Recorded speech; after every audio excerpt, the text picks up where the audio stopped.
Более 1500 километров северного бездорожья, тяжелый переход через Уральские горы и не менее опасный путь по берегу Северного Ледовитого океана. Дан старт уникальной научной экспедиции в российской Арктике. На севере страны проходит учение «Безопасная Арктика-2023». В ходе экспедиции сотрудники МЧС испытают новейшие отечественные образцы техники, оборудования и снаряжения, предназначенного для проведения спасательных работ в арктических условиях. Маршрут будет проходить в том числе и по северу Коми. Тему продолжит Павел Королев.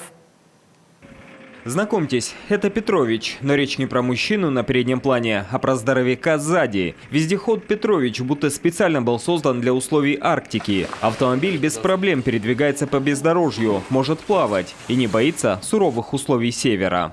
Данная техника предназначена для поиска потерявшихся людей в труднодоступной местности, лесистой, заболоченной, а также в условиях Арктики.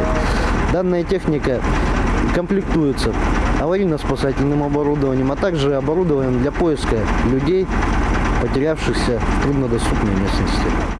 И такой серьезной спасательной техники здесь достаточно. Вот, например, вездеход-амфибия «Русак». Правда, с зайцем у него ничего общего. Машина может работать при низких температурах, вплоть до минус 60 градусов. А несмотря на свой исполинский вид, ее максимальная скорость 75 км в час.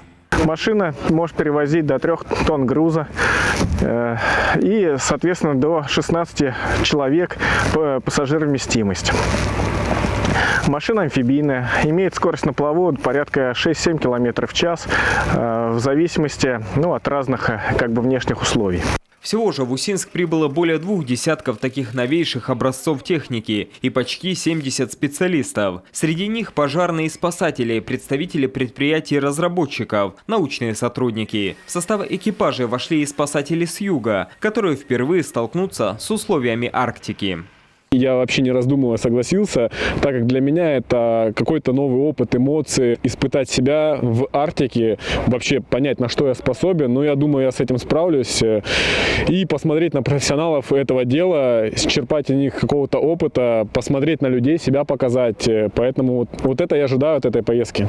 К слову, Министерство по чрезвычайным ситуациям впервые проводит экспедицию подобного уровня за последнее десятилетие. За 12 суток группа преодолеет свыше 1500 километров по территории Республики Коми, Ненецкого и Ямало-Ненецкого автономных округов, в том числе по прибрежным зонам, в условиях полной автономности. Во время арктического перехода планируется развертывание полевого лагеря, десантирование спасателей-парашютистов, испытание оборудования. Помимо российских разработок представлено оборудование местного производства. Плащи, гамаши и сани-волокуши, производимые в Сыктывкаре, также пройдут испытания Арктикой. Первое, что мы будем испытывать ежеминутно, это ту технику, которая уже стоит у нас на вооружении МЧС Российской Федерации, а также и перспективную технику. Будем сравнивать их между собой.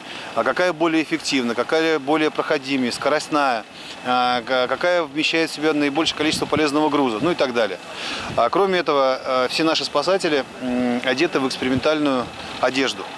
Есть одежда, которая уже стоит на вооружении, и также большое количество образцов экспериментальной одежды, именно арктического исполнения.